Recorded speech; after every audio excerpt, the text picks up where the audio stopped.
نبی کریم صلی اللہ علیہ وسلم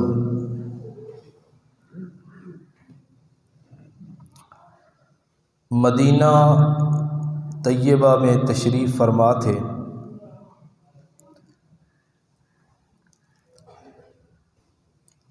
اور ایک معاملہ، ایک جھگڑا، ایک تنازع آپ کے سامنے لایا گیا، پیش کیا گیا۔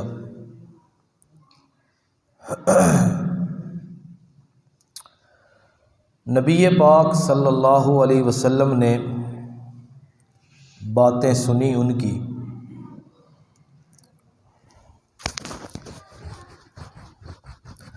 ان میں سے ایک فریق اس کی ساری گفتگو اور اس کی گفتگو کی بنیاد جھوٹ اور دھوکے پر مبنی تھی، لیکن اس نے قسمیں اٹھائیں، اپنے قبیلے کے معززین لوگوں کو پیش کیا، انہوں نے صفائیاں دیں۔ نبی پاک صلی اللہ علیہ وسلم ان کی قسمیں اور قبیلہ کے معززین کی باتیں سن کر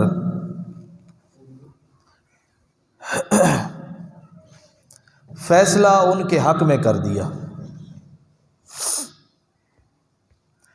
اللہ رب العزت نے قرآن مجید کی یہ آیات مبارکہ نازل فرمائیں جو میں نے ابھی آپ کے سامنے تلاوت کی ہے۔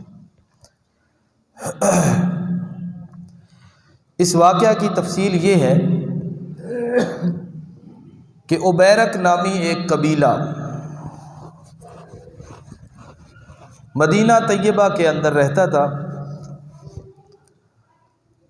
اور اس عبیرک کا ایک بیٹا تھا جس کا نام طعمہ تھا، بعض بشیر کہتے ہیں، دونوں نام سیرت کی کتابوں میں ملتے ہیں، طعمہ بھی بشیر بھی۔ نبی پاک صلی اللہ علیہ وسلم کے ایک صحابی تھے حضرت رفاعہ، یہ بڑے مالدار آدمی تھے کہ جس زمانہ میں لوگوں کے گھروں میں کھانے کے لیے کھجور اور جو ہوا کرتے تھے نا، اس زمانہ میں اللہ تعالیٰ نے ان کو اتنی وسعت عطا کی تھی کہ ان کے گھر میں روٹی بنانے کے لیے گندم کا آٹا تھا۔ گندم اور گندم کا آٹا ہونا یہ بہت بڑا کو مالدار ہوتا اس زمانہ میں، تو اس کے گھر میں یہ بات ہوتی تھی۔ تو حضرت رفاع کے گھر میں گندم کا ایک پورا بورا اس کا آٹا بنا ہوا تھیلا تھا۔ تو یہ جو طعمہ نامی آدمی تھا نا، یہ شاعر تھا اور تھا بھی منافق، نبی پاک صلی اللہ علیہ وسلم کی مذمت میں یہ اشعار کہا کرتا تھا اور نسبت کسی اور کی طرف کر دیتا تھا۔ کہتا یہ تھا خود آپ کے خلاف اشعار اور قصیدے اور رباعیاں یہ لکھتا تھا، لیکن نسبت کسی اور کی طرف کر دیتا تھا۔ بعض صحابہ کہتے تھے اللہ کے پیغمبر یہ طعمہ کا لکھا ہوا کلام ہے، بعض کہتے نہیں جی نسبت دیکھو شاعر کا نام ہے، یہ کسی اور کا ہے۔ اس نے اپنے اوپر منافقت کا لیبل لگایا ہوا تھا۔ اس کو پتہ چل گیا کہ حضرت رفاع کے گھر میں گندم کا آٹا پڑا ہے، تو اس نے یوں کیا، رات کے وقت ان کے گھر کے اندر نقب لگایا، اور جس جگہ پہ وہ بوری آٹے کی پڑی تھی وہاں پر ان کا کوئی اسلحہ، تلوار، نیزہ، جنگ کے آلات وہ بھی پڑے تھے۔ تو اس نے وہ سامان بھی، وہ آٹا بھی وہ اٹھا لیا۔ اب اللہ کی شان اللہ نے اس منافق کی منافقت کا پردہ چاک کرنا تھا، اس نے وہ بوری اپنے کندھوں پہ اٹھائی اور اپنے گھر کی طرف چل پڑا۔ اللہ کی شان، اس بوری کے اندر ایک طرف سے سوراخ تھا، بوری پھٹی ہوئی تھی۔ وہ جہاں جہاں چلتا گیا پیچھے ایک لکیر بنتی گئی، اپنا نشان چھوڑتا گیا، سیدھا گھر چلا گیا آپ نے۔ جب گھر پہنچا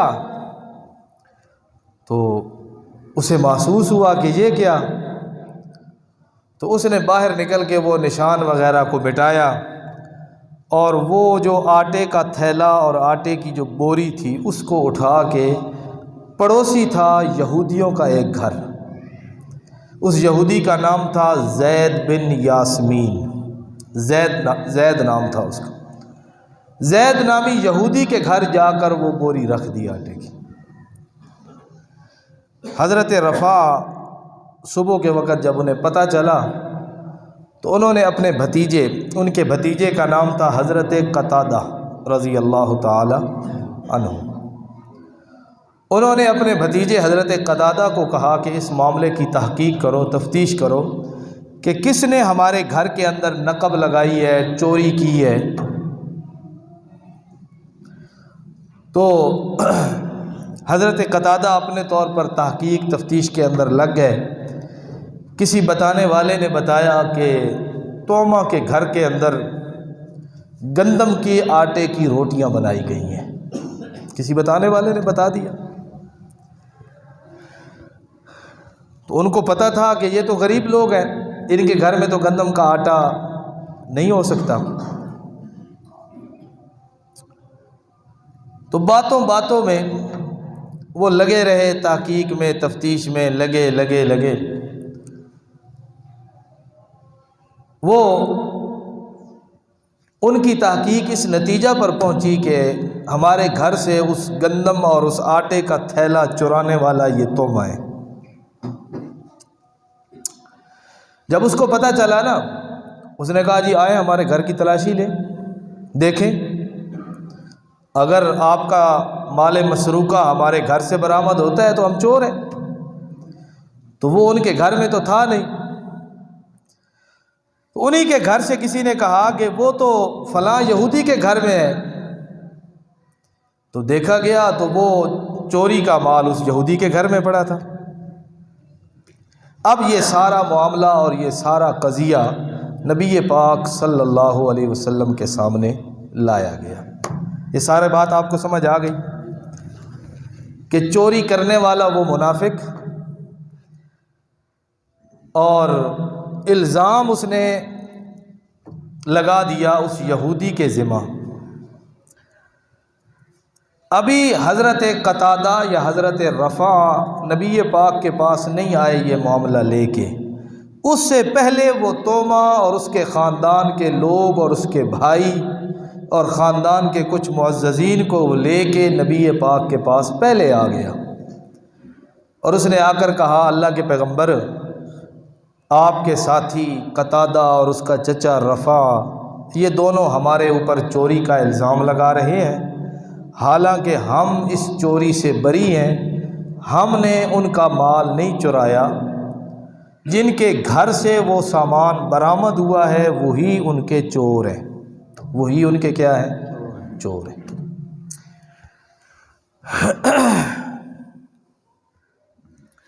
اللہ کے پاک پیغمبر صلی اللہ علیہ وسلم نے ان کو بھی بلا لیا، وہ بھی آ گئے، حضرت رفاع بھی آ گئے، حضرت قتادہ بھی آ گئے، سب کی باتیں ہونے لگیں۔ اب وہ جو توما تھا نا، وہ شاعر بھی تھا اور گفتگو کا بڑا ماہر تھا، بڑا لفاظ تھا، جچی تلی گفتگو کرنے والا تھا، بات بنانے کا بڑا ماہر تھا۔ بعض بندے ہوتے ہیں نا جو اپنے جھوٹ کو بھی سچ ثابت کر لیتے ہیں باتوں باتوں میں، گفتگو کا ہنر ہوتا ہے، اور بعض ایسے ہوتے ہیں ہم جیسے جو اپنے سچ کو بھی سچ ثابت نہیں کر سکتے۔ کچھ لوگ ہوتے ہیں گفتگو کے ماہر۔ تو اس نے گفتگو کی، بڑی لمبی چوڑی وضاحتیں پیش کی، پھر اس کے ساتھ ساتھ اس نے قسمیں بھی اٹھائیں۔ قسمیں اٹھانے کے بعد اس نے اپنے خاندان کے معززین کی گواہی بھی نبی پاک صلی اللہ علیہ وسلم کے سامنے پیش کر دی کہ اللہ کے پاک پیغمبر صلی اللہ علیہ وسلم یہ دیکھو، یہ میرے خاندان کا فلاں بندہ ہے، یہ معزز ہے، یہ ہے، آپ ان سے پوچھ لیں کیا میں ایسا کام کر سکتا ہوں؟ سب نے گواہی دے دی، نہیں جی توما یہ کام نہیں کر سکتا۔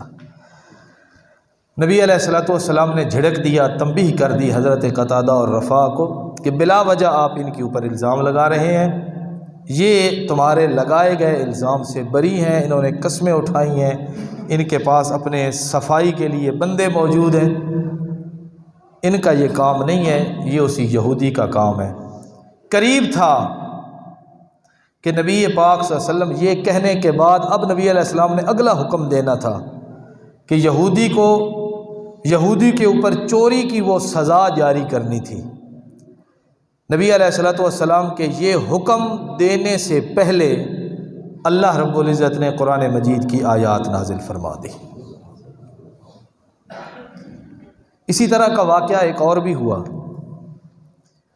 جنگ تبوک سے مسلمان واپس آ رہے ہیں اور راستے میں ایک جگہ پہ منافقوں کا سردار تھا نا عبداللہ ابن ابی، وہ اپنے ساتھیوں کے اندر بیٹھ کے کہہ رہا تھا یہ غریب لوگ، غریب الدیار، جن کے پاس کچھ نہیں تھا، ہجرت کر کے ہمارے پاس آئے، ان کے پاس کیا تھا؟ ان کو کاروبار ہم نے دیے، ان کو جگہ ہم نے دی، ان کو زمینیں ہم نے دی، ان کو اپنے گھروں میں ٹھہرایا، ان کو اپنا بھائی بنایا۔ یہ وہاں سے آئے تھے اور اس نے لفظ بولا، اس نے کہا یہ ذلیل لوگ ہیں جو مکہ سے ہجرت کر کے آئے ہیں، ہم عزت دار تھے، جہاں کے رہنے والے تھے۔ اس طرح کی وہ باتیں کر رہا تھا اپنی مجلس میں بیٹھ کر۔ تو ایک چھوٹے سے صحابی تھے حضرت زید، انہوں نے یہ باتیں سن لی، چھوٹے سے تھے، چھوٹی عمر کے تھے۔ تو اس نے اس صحابی نے آ کر نبی پاک صلی اللہ علیہ وسلم کو آ کر یہ ساری باتیں بتلا دی۔ اللہ کے پیغمبر، وہ فلاں آدمی ہے نا جس کی یوں شکل شباہت ہے، یہ نام ہے، وہ فلاں جگہ پہ بیٹھ کے ایسے ایسے باتیں کر رہا تھا آپ کے بارے میں اور آپ کے ساتھی مہاجرین کے بارے میں۔ وہ کہہ رہا تھا ہم عزت دار ہیں، یہ ذلیل ہیں، ہم مدینہ میں جا کر ان کو اپنے شہر سے نکال دیں گے۔ تو نبی پاک صلی اللہ علیہ وسلم اور آپ کے پاس بیٹھے ہوئے صحابہ کو جب ان باتوں کا پتہ چلا، نبی علیہ السلام نے بلاوا بھیجا اس کو، ادھر آ بھائی، آیا، یہ باتیں کی ہیں تو نے، اس طرح کی کلام کی ہے تو نے۔ تو اب چونکہ عبداللہ ابن ابی بڑی عمر کا آدمی تھا، سفید اس کی داڑھی تھی، اور جو بات بتانے والا وہ چھوٹا سا بچہ، تو وہ بھی بڑا ماہر تھا باتیں بنانے میں۔ تو اس نے بھی نبی علیہ الصلوۃ والسلام کو یہی کہا، اللہ کے پیغمبر آپ ایک بچے کی بات پہ اعتماد کرتے ہیں، میں بھلا آپ کے بارے میں یہ بات کہہ سکتا ہوں؟ حالانکہ اس نے یہ ساری باتیں کی تھی، میں آپ کے بارے میں یہ باتیں کر سکتا ہوں؟ اب آگے چلنے سے پہلے یہ دونوں باتیں اپنے ذہن میں رکھیں اور ایک عقیدے کی بات سمجھ لیں۔ جس وقت توما نے حضرت رفاع کے گھر میں چوری کی، رات کا وقت تھا، کسی کو پتہ نہیں تھا، اس نے آ کے اپنے اس چوری کی بارے میں اپنی صفائی اور قسمیں پیش کر دی کہ میں نے یہ کام نہیں کیا۔ اسی طرح جب اس عبداللہ ابن ابی نے یہ باتیں کی اپنی اس مجلس کے اندر بیٹھ کر، تو اس کے اپنے مجلس کے اندر سننے والے لوگ تھے یا وہ چھوٹے سے صحابی تھے؟ نبی پاک صلی اللہ علیہ وسلم وہاں پر نہیں تھے۔ اسی لیے ان دونوں واقعات کے اندر نبی علیہ الصلوۃ والسلام نے ان دونوں کو بلایا اور ان سے واقعہ کی تحقیق کرنا چاہیے۔ ہاں بھئی بتا توما، کیا یہ اسی طرح بات ہے؟ ہاں بھئی بتا عبداللہ، کیا یہ باتیں تو نے کی ہیں؟ نبی پاک صلی اللہ علیہ وسلم ان سے تحقیق کر رہے ہیں۔ کیوں؟ اس لیے کہ نبی پاک صلی اللہ علیہ وسلم اس حقیقت سے ابھی تک لا علم ہے، اس واقعہ کی حقیقت سے لا علم۔ اگر نبی پاک صلی اللہ علیہ وسلم کو پتہ ہوتا، آپ اس بارے میں پہلے ہی جانتے ہوتے، تو عبداللہ ابن ابی کو بلانے کی ضرورت اسی طرح ہی ہے۔ بلانے کی ضرورت نہیں تھی، بلکہ اس چھوٹے بچے ان کو بتانے کی ضرورت بھی نہیں تھی۔ نبی پاک کہتے تجھے بتانے کی ضرورت نہیں ہے، میں جانتا ہوں، میں سب کچھ جانتا ہوں، مجھے پتہ ہے وہ کیا کیا باتیں کر رہے ہیں۔ لیکن نبی علیہ السلام نے یہ نہیں کہا، بلکہ عبداللہ ابن ابی کو بلایا اور اس سے تحقیق کی اور اس سے پوچھا، تصدیق کرنا چاہیے کہ کیا تو نے یہ باتیں کی ہیں یا نہیں کی۔ اور اس نے قسمیں اٹھائیں، اللہ کی قسم آپ اللہ کے رسول ہیں، میں یہ باتیں نہیں کر سکتا۔ نبی علیہ السلام نے کہا ٹھیک ہے تو سچ کہہ رہا ہے، اور اس صحابی کو نبی علیہ السلام نے تنبیہ کی، خبردار آئندہ بڑوں کے بارے میں ایسی بات نہ کرنا۔ یہ نبی پاک صلی اللہ علیہ وسلم کا تنبیہ کرنا اس صحابی کو اس واقعہ میں، اور اس واقعہ میں حضرت رفاع اور حضرت قتادہ کو تنبیہ کرنا اسی وجہ سے تھا کہ اس واقعہ کی حقیقت کا علم آپ کو نہیں تھا، اس واقعہ کی حقیقت کا علم آپ کو نہیں تھا۔ اور یہی بات اور یہی عقیدہ ہم قرآن کی آیات کی روشنی میں لوگوں کو سمجھاتے ہیں کہ ہر وقت ہر چیز کو جاننے والا کون ہے؟ اللہ ہے۔ اگر اللہ کے پاک پیغمبر ہر وقت ہر جگہ ہر چیز کو جاننے والے ہوتے، عالم الغیب ہوتے، تو حضرت رفاع والے مسئلے میں توما سے پوچھنے کی ضرورت نہیں تھی، اور عبداللہ ابن ابی والے واقعہ میں عبداللہ ابن ابی سے بھی تصدیق کرنے کی ضرورت نہیں تھی۔ پتہ چلا کہ ہر وقت ہر چیز کو جاننے والا اور عالم الغیب اور عالم ما کان وما یکون کون ہے؟ اللہ رب العزت کی ذات ہے۔ جب اللہ کے علاوہ یہ مقام اور یہ مرتبہ اور یہ صفت امام الانبیاء حضرت محمد مصطفیٰ صلی اللہ علیہ وسلم کے اندر نہیں ہے، اگر اللہ کے پاک پیغمبر بھی عالم الغیب نہیں ہے تو آج کا کوئی مولوی اور پیر اور ملا اور زندہ اور مردہ بھی عالم الغیب نہیں ہے۔ یہ اللہ کے قرآن نے بتلایا ہے۔ اعوذ باللہ من الشیطان الرجیم، بسم اللہ الرحمن الرحیم، انا انزلنا الیک الکتاب بالحق لتحکم بین الناس بما اراک اللہ۔ اللہ رب العزت نے فوراً قرآن مجید کی آیات نازل فرما دی، اے میرے پاک پیغمبر صلی اللہ علیہ وسلم، خیال کرنا توما کی باتوں کو سن کے ان کے حق میں فیصلہ دینے سے پہلے میں اللہ کا بھی اعلان سن لیجئے، انا انزلنا الیک الکتاب بالحق، اے میرے پیغمبر ہم نے آپ کی طرف یہ کتاب قرآن حق کے ساتھ نازل کیا ہے، اور اس کے نازل کرنے کی وجہ کیا ہے؟ لتحکم بین الناس بما اراک اللہ، تاکہ لوگ آپ کے پاس جھگڑے اور تنازعات لے کے آئیں تو آپ اللہ کے حکم کے مطابق ان لوگوں کے درمیان حق اور انصاف کے ساتھ فیصلہ کریں۔ اللہ نے بتلا دیا کہ یہ جھوٹے ہیں، چوری اسے نے کی ہے، اور اس مقام پہ بھی اللہ نے بتلا دیا، اذا جاءک المنافقون قالوا نشہد انک لرسول اللہ واللہ یعلم انک لرسولہ واللہ یشہد ان المنافقین لکاذبون۔ اللہ نے اس مقام پر بھی بتا دیا، اے میرے پیغمبر منافق آئیں گے، آ کر کہیں گے ہم اللہ کی قسم اٹھا کے کہتے ہیں آپ اللہ کے سچے رسول ہیں۔ اللہ فرماتے ہیں وہ بھی قسم اٹھا رہے ہیں اور میں اللہ بھی قسم اٹھا کے کہہ رہا ہوں، ان المنافقین لکاذبون، یہ سارے منافق جھوٹے ہیں۔ یہ منافق کیا ہے؟ جھوٹے ہیں۔ یہ سارا واقعہ تو تھی تمہید، یہ سارا واقعہ کیا تھی؟ تمہید۔ اب میں نے آپ کو جو اصل بات بتلانی ہے، اللہ کے پاک پیغمبر صلی اللہ علیہ وسلم فرماتے ہیں انما انا بشر، بے شک میں بھی ایک انسان ہوں. توجہ، انما انا بشر، بے شک میں بھی انسان ہوں.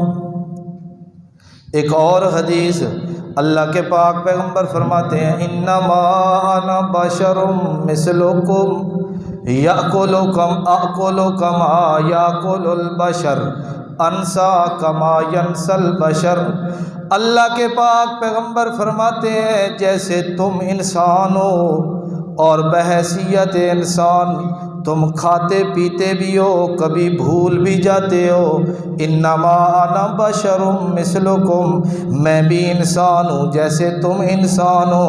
آکل کما یاکل البشر، میں بھی اسی طرح کھاتا پیتا ہوں جس طرح انسان کھاتے پیتے ہیں. میں بھی اسی طرح بھول جاتا ہوں جس طرح لوگ بھول جاتے ہیں.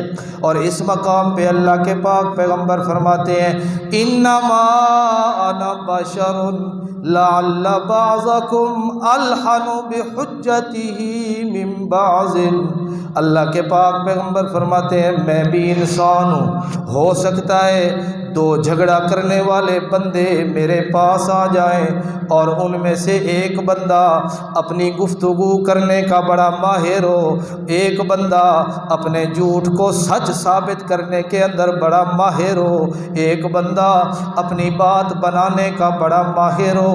لعل بعضکم الحن من بعض لعل بعضکم الحن بحجتہ من بعض. ہو سکتا ہے ایک بندہ اپنی گفتگو کے زور پہ مجھ سے وہ فیصلہ کروا دے. فإنما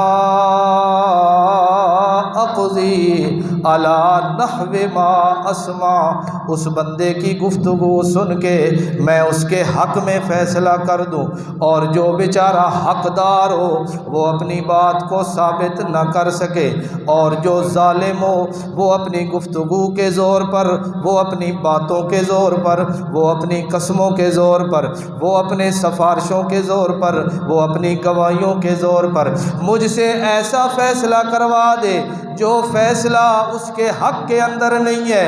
اللہ کے پاک پیغمبر فرماتے ہیں فإنما أقطعه قطعة من النار.